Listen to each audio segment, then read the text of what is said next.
Lyca production Subaskaran மற்றும் red Jain movies தயாரிப்பில் உலகநாயகன் கமல்ஹாசன் நடிப்பில் பிரம்மாண்ட இயக்குனர் சங்கர் இயக்கத்தில் இந்தியன் 2 உலகமெங்கும் வெற்றி நடை போடுகிறது.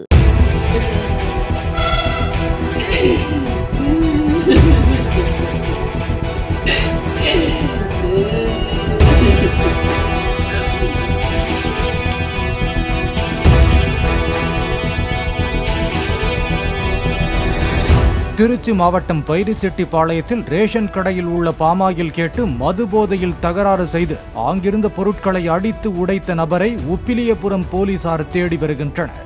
ரேஷன் கடையில் கடந்த மாதத்திற்கான பாமாயில் நுகர்வோருக்கு வழங்கப்பட்டு வந்த நிலையில் செந்தில் என்பவர் ஆகஸ்ட் மாதத்திற்கான பாமாயில் வழங்கும்படி கேட்டதாக கூறப்படுகிறது. கடந்த மாதத்திற்கான நிலுவை வழங்கிய பிறகே இம்மாதத்திற்கான தவணையை வழங்க முடியும் என கூறிய விற்பனையாளர் சாந்தியையும் இடைத்தராசு, பதிவேடு நோட்டுகள் உள்ளிட்டவற்றையும் செந்தில் அடித்து நொறுக்கியதாக கூறப்படுகிறது.